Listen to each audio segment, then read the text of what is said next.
प्रवेश चौधरी जी, पुलिस प्रशासन में है, ये बयानबाजी क्यों की जा रही, कौन भड़का रहा है, कौन रेडिकलाइज कर रहा है लोगों को? कौन कर रहा है आपको दिख ही रहा है, कौन लोग बोल रहे हैं क्या? नंदकिशोर गुर्जर जी ने कोई बात कही तो एक विषय आया, उस विषय के उसमें कही कि कोई जिहादी मानसिकता के लोग हैं तो उनको मारेंगे लोग, हिंदू समाज क्यों नहीं मारेगा? एक चीज। दूसरी चीज, इस देश में जो लोग मुगलों को, आक्रांताओं को, चोरों और लुटेरों को अपना वंशज मानता है, अपना पूर्वज मानता है, उसको इस देश में रहने का कोई अधिकार नहीं है। हम कह रहे हैं इस बात को। इस देश की माटी के अंदर जिन मुसलमानों का खून बहा है उनको अपना पूर्वज मानिए, उनके साथ आप जुड़कर रहिए। अरे आप कैसे कह सकते हैं कि हमारा साल इतने सालों शासन रहा? अरे शासन रहा कैसे? कितने लाखों हिंदुओं को आपने मारा है, लाखों हिंदुओं की जनेऊ को आपने उतार कर उनको मुसलमान बनाया है। ये जो शौकत अली है, ये जो ये ओवैसी है, ये आज का ये कब का मुसलमान है? कोई अरब से आए थे क्या? इसी देश की माटी के लोग थे। इनको मुसलमान बनाएगा, जबरन तलवार रख दी गई।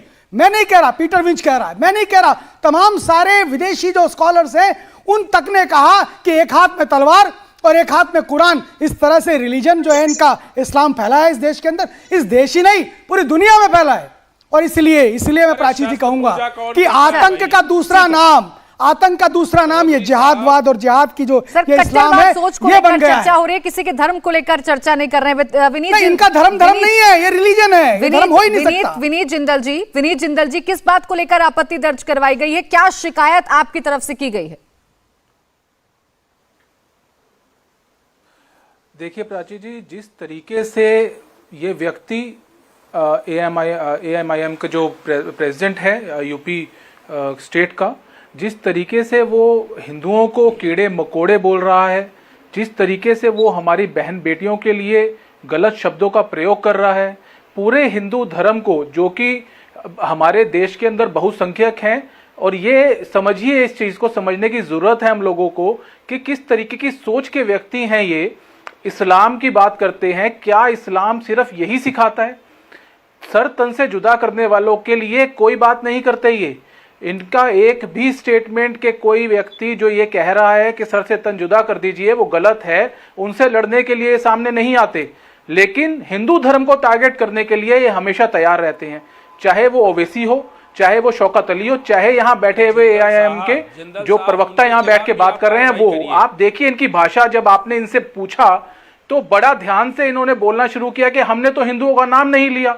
उसके बाद ये आते हैं कि वो लोग जो लोगों का नाम लेते हैं कि 4 लोग अकबर की सभा में हाथ जोड़ के खड़े रहते थे। अरे भैया, आज जहां आप बैठे हो वो हिंदुओं की वजह से बैठे हो। आप जहां बैठे हो, आपकी जो बात यहां बैठ के सुन रहे हैं और जिससे बोलने का मौका दिया आपको, वो सब लोग हिंदू ही हैं। आपकी इतनी हिम्मत नहीं होनी चाहिए थी कि जो बात आप यहाँ टीवी पे आके कह रहे हो, आपको बोलने की हिम्मत नहीं होनी चाहिए थी। ये संविधान ही है हमारा जो आपको इतना राइट दे देता है, फ्रीडम ऑफ स्पीच दे देता है, और उसका जो गलत प्रयोग किया जा रहा है उसको रोकने के लिए बिल्कुल विनीत जिंदल जी, लेकिन राइट टू स्पीच है, लेकिन राइट टू स्पीच में एक दूसरे की भावनाओं को ठेस नहीं पहुंचाना है, यही हमारे देश का संविधान है। इंडिया टीवी हर वक्त हर जगह डाउनलोड करने के लिए सर्च करें India TV news Google play store या ऐप स्टोर पर।